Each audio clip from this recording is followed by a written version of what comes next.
Hi, everybody, and welcome to New Consciousness Review. I'm Miriam Knight, and our guest today is Diane Wilson. Diane is a fourth-generation shrimper and a mother of 5 turned environmental activist. She began fishing the bays off Seadrift, Texas at the age of 8, and by 24 she was a boat captain.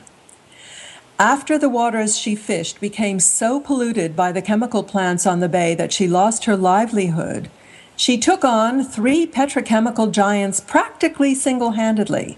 She has survived threats, thugs, and jail, and she's gone on to become a feisty activist for the people and the planet. She's a co-founder of Code Pink and has won multiple awards for her passionate fight for social justice. Diane is the author of An Unreasonable Woman, a true story of shrimpers, politicos, polluters, and the fight for Seadrift, Texas. And today we're going to talk about her latest book, Diary of an Eco-Outlaw. An Unreasonable Woman Breaks the Law for Mother Earth. Hey, Diane, I am so delighted to meet you and welcome you to New Consciousness Review. Well, thank you very much, Miriam. I'm real delighted to be here. You know, Diane, many of us see injustice all around us, and we may wring our hands, but very few people have the gumption that you have to go out and do something. Where did that spirit come from?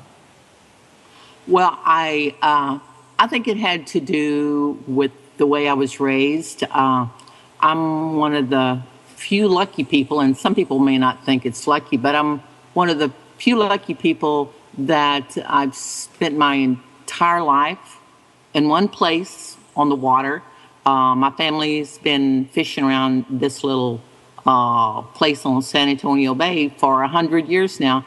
And I know I had a lawyer tell me one time, he said, I had a sense of place. And I think that's very fortunate. And also, I was a loner, and I was very, very quiet, and I loved the water. And I can vividly remember this, going to the bay because, the shrimp boats come in the evening, and everybody, the whole family goes to the bay to the boats. And I remember going to the bay, and I could see the bay, and she was a woman. I mean, I literally could see her, and I remember she was an old woman, and she had this long gray hair, and I remember how her dress kind of flowed out into the tide, and I especially remembered her personality because it was like a grandmother, and she really liked for me to come down and see her. And so to me, that water was real. It wasn't a commodity. It wasn't a resource. It wasn't a tangible material I can make a profit on. It was real. It was alive. And, I felt like it was truly my grandmother. And when I began my fight rather late in life, I had that passion, and that is what started me, and that is what has kept me this long, quite frankly. My goodness. What happened to the water? What happened over the years that turned you around to become this activist? Well, the first chemical plants came in probably about the time I was born. But the thing of it is I'm right around the Texas Gulf Coast, and it was very, very subtle. I mean, they were huge plants when they came in, but there was so little media attention on them. So there was very few stories about any kind of problem with contamination. So you never heard about them. You just saw them when you would go out shrimping. You could look out there on the horizon, and you could see all of these, and sometimes they almost looked like fairy castles in the evening because they would start lighting up, and the horizon would be filled with these towers and these pipes and these big round tanks with these chlorine, but you never heard about it. And and by the time I started being a shrimp captain, you started noticing changes in the bay. You didn't know why, because industry did not report anything to its neighbors. Absolutely zero. So I remember we would have these green tides that was like a pea green soup. You would have a brown tide that it was literally like velvet was covering the bay, and you would see fish. I mean, they would look like little light bulbs going off, because these tiny little fish were sticking their heads trying to get oxygen. And then there was a red tide where you had, if you would put a boat through the red tide, the fumes would blow up and they would sicken you on a boat.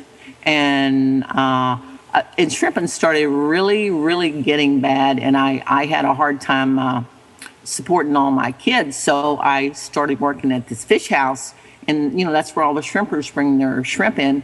And I would have these fishermen that were up the river, fishing for catfish or redfish or whatever, and they would bring these fish in. They said, "Hey, all I did was reach in and picked up this fish because it was just it was rolling in the water, and alligators were rolling in the water, and they were on the surface, and they were acting very strange, and they didn't know what was going on." And then all our dolphins started dying. I mean, we had like 300-pound dolphins that were just dead. They were everywhere. There were more buzzards around the bays than there were seagulls, because they were going after all these dolphins, and it was the largest dolphin die-off in the Mammal Stranding Network's history. And they are the only agencies that is allowed to actually number the amount of fatalities with dolphins. And I mean, they were everywhere, and people had no idea why. And it was about at that time when I had one of my shrimpers come into the fish house, and he kind of pitched an article at me, and it was an Associated Press story, and it was about the toxic release inventory. And the toxic release inventory was the first time ever industry in the United States had to actually tell what was coming out their smokestacks, their incinerators, those discharges directly into our bays and our rivers. They had to say what was in them and how many pounds was in them, and the injection wells, because they put waste 2,000 feet down, and they say for the next 2,000 years, that stuff is not going to move. And then you have landfills that were 50 feet high, and they would have to say what's in the landfills. And my tiny little county, the entire county wasn't 15,000 people, the entire totality of it. And we were the #1 county in the nation for toxic disposal. We had half the toxic waste that was generated in the state of Texas, right in my tiny little county.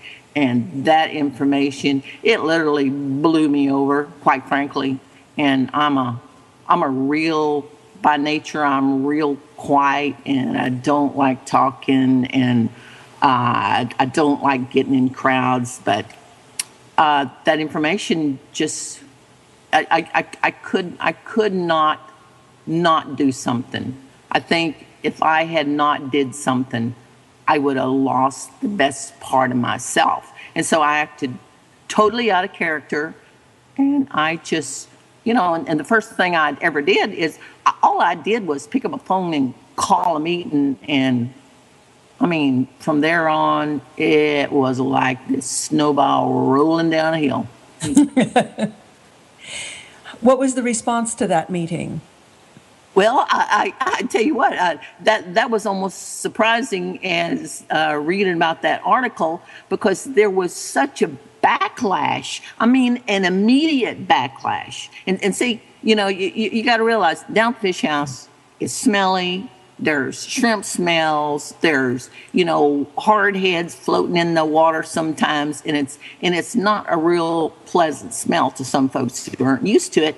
And within 2 days, I had the bank president was down at the fish house in a 3-piece suit. He come down in his little black sedan, and he come up to me and he said, Diane, I want to know if you're fixing to start a vigilante group, fixing to roast industry alive. And I mean, I really almost laughed in his face. I could not believe he was saying that to me. And, and especially since I hadn't did anything. And then I had the city sent down the city secretary, and she was trying to get me to get the meeting out of Seadrift, and matter of fact, not have it at all. And then I had the economic development. He started calling my brothers and say, get your sister to quit doing what she's doing. And matter of fact, he told them, tell her to be a good citizen and just drop this whole issue. And I was flabbergasted by the reaction. Is why would city and elected officials try to stop information about contamination being heard? But they were adamantly opposed to it. Yeah, it just seems like our society has only one measure of what it means to be a good citizen or what success is, and that is money. And if the money is flowing into the money, that's absolutely was an economic bonanza. That's what everybody said. This is an economic bonanza, and by speaking up, I was going to ruin their bonanza. And so they started calling me an hysterical woman, and then they started saying, well, dang, she's a woman, so somebody's really got to be behind her. And then they said, well, heck, she's a shrimper, and shrimpers don't know much, so who's really behind this woman? And a lot of those businessmen, they got it in their head that I had been hired by the state of Louisiana to kick the projects out of Texas so they can get sent down to Louisiana. And they honestly were believing that kind of, it was crazy. I could not believe it. I had never saw anything like it. It was like I had stepped into this bizarre zone where I didn't understand it, but I started understanding it pretty fast though.